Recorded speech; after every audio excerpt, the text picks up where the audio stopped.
ارے ایک گانٹ کی وارث بنانا ہوتا اپنی دولت سے، ایک اگلے کی دولت سے وارث بنانا، ایک ہوتا اللہ کی توحید کی وراثت کا عالم کیا ہے کہ وہ کسی سے لے کے وارث نہیں ہوتا، اور رسالت کا عالم کیا ہے اللہ سے لے کے وارث بنا ہے، ایک وارث بنا ہے، ایک کو کسی نے بنایا نہیں، وہ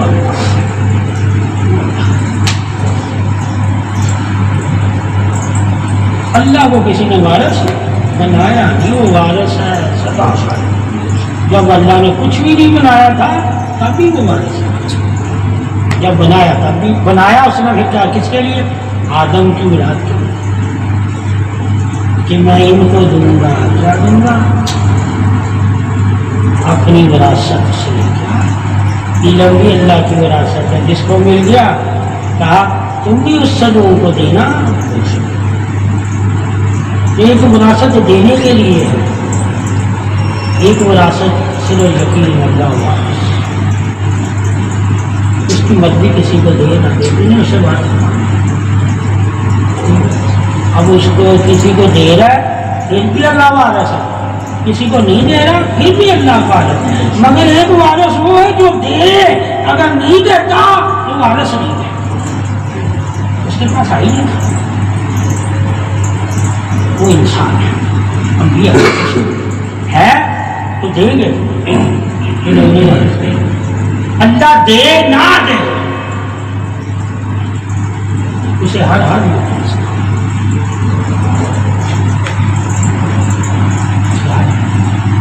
اس لیے وہ جو نہیں وارث کرتے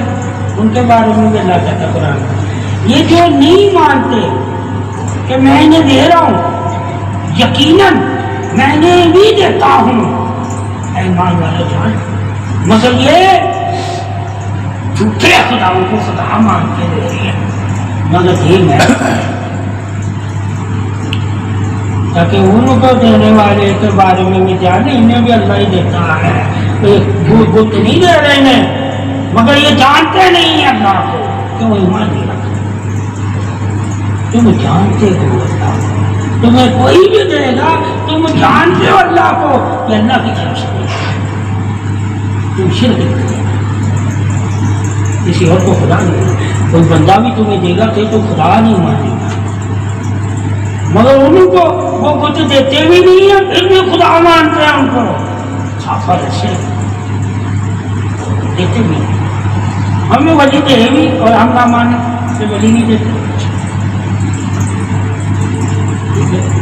تو ہم انسان ہی نہیں رہے گے نا، سوچ ہی ہماری غلط کہ یار ہم نے اپنے ہاتھوں سے دیکھا اللہ کے نبی نے اپنے صحابہ کو دیا، بانٹی، جنت بانٹی، دودھ بانٹا، بانٹتے تھے، پھر خدا نے اپنے نبی کے بارے میں یہ بانٹنے والا،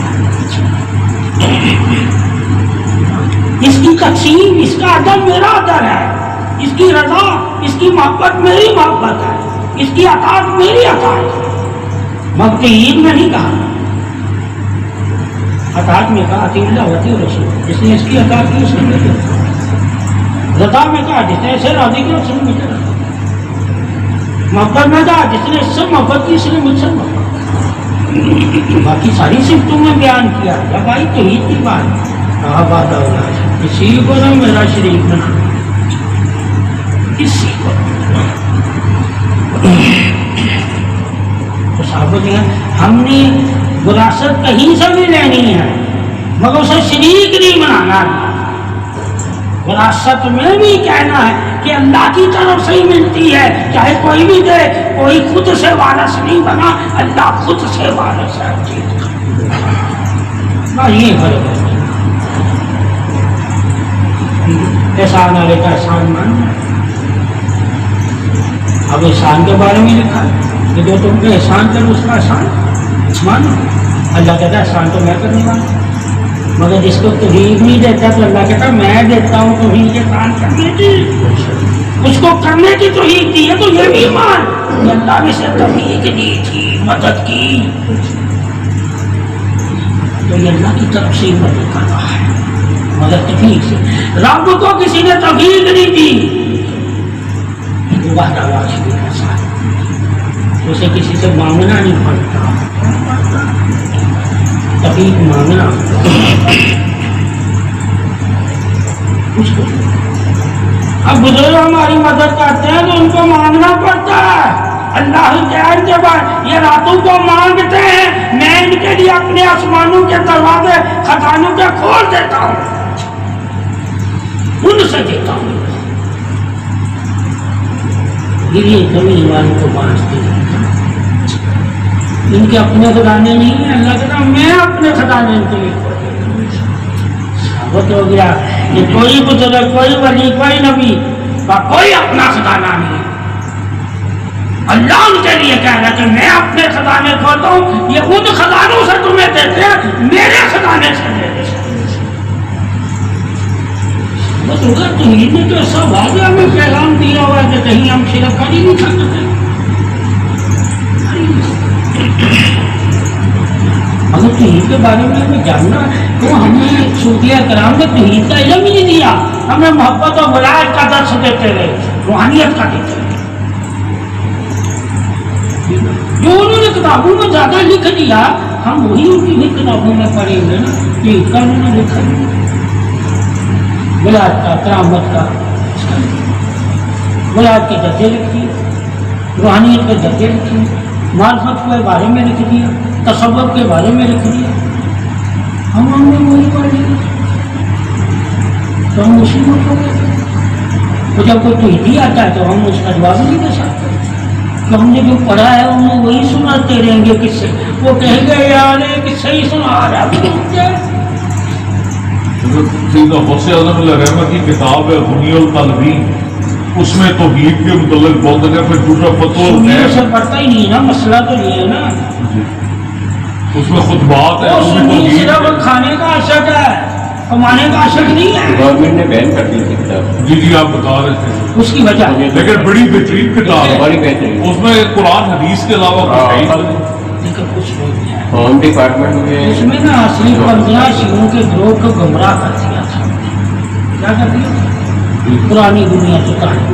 اس وجہ سے اچھا کیا کر کس کو گمراہ کر اچھا گمراہ، جی جی شیعوں کے بارے میں تھا، یہی تھا جی جی وہ صحابہ کی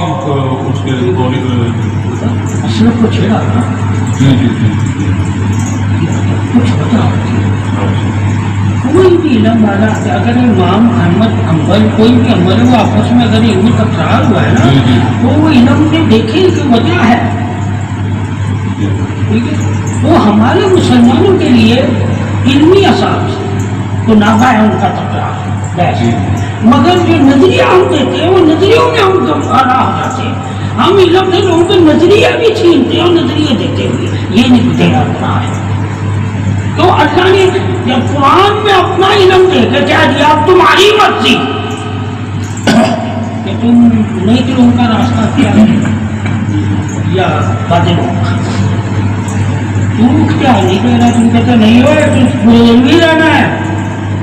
تیری کام میں لکھا ہے، تو اسے نہیں بھلانا تو اپنا فیصلہ نہیں کر سکتا، رب کہتا تو فیصلہ کر سکتا،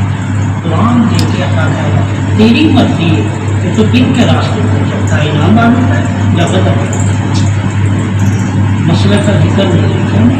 تو مسئلہ کا انعام والے نہیں ہے، اللہ نے کہا انعام والوں کی نشانیاں اور ہیں اور ظالموں کی نشانیاں اور ہیں، اللہ نے آخری جو فیصلے کرنے ہیں وہ انعام اور عذاب والوں کے حساب سے کرنے، ایمان والوں کے حساب سے نہیں کرتے۔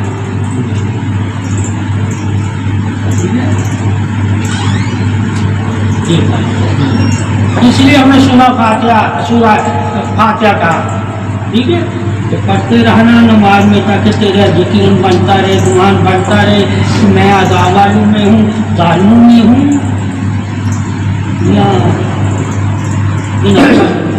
یعنی کہ ظلم مسلمان بھی کرے گا تو ظالم ہی ہے، فیصلہ آخرت میں ظلم سے ہوگا اور انعام سے ہوگا، تیرے ایمان سے نہیں ہوگا۔ دنیا میں پہچان تیرے ایمان سے ہے، آخرت میں تیرا ایمان سے تیری کوئی پہچان نہیں ہے۔ ظلم دنیا کتنا ظلم اپنے نفس تو ظلم۔ حضرت لقمان علیہ السلام نے اپنے بیٹے کو یہی کہا تھا کہ اپنی جان پہ ظلم نہ کہا کون تھا؟ اللہ کے ساتھ کسی کو شریک، محض شریک بنانا بھی ظلم ہے اپنی جان کے ساتھ، اللہ کے ساتھ کوئی نہیں۔ اللہ پہ کوئی ظلم نہیں ہے، تم آپ میں ظلم نہ کرنا۔ تو پھر حدیث میں ظالموں پہ لعنت، ہم مسلمان ظلم کریں تو کوئی ظالموں سے پوچھو بس، اور انعام والوں سے۔ اس لیے امام غزالی رحمۃ اللہ علیہ نے فرمایا کیا فرمایا؟ یہ ظالم کا سر ہے، ٹھیک ہے، اللہ کو اس پہ لعنت، چاہے ایک چوٹی پہ ظلم کرتا ہے، چار پہ۔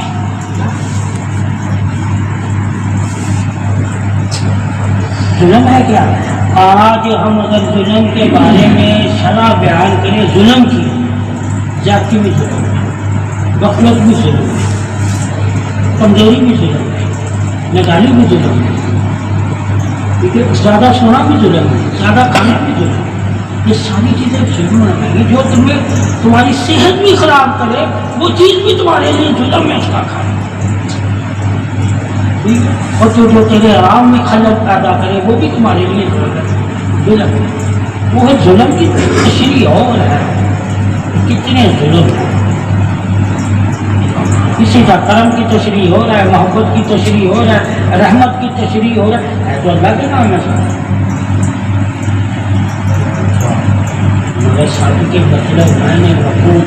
غصے زیادہ لگا۔ آپ صلی اللہ علیہ وسلم سے صحابہ نے پوچھا اللہ کا صبر ہمیں بتاؤ، کیا اللہ کا صبر؟ اب اطاعت میں تجھے اللہ کا صبر پڑھنا پڑتا ہے، اگر اللہ رسول کی اطاعت کرتے ہو تو صبر بھی انہیں جیسے ہی کرو گا۔ اب جب اللہ رسول جیسا صبر کرو گے تم زندگی میں کسی کو برا اور لعنتی نہیں کرو گے، وقتی طور پہ ہو۔ اب ہے تو سب میں بعد میں مجھ سے بھی زیادہ نہیں ہے،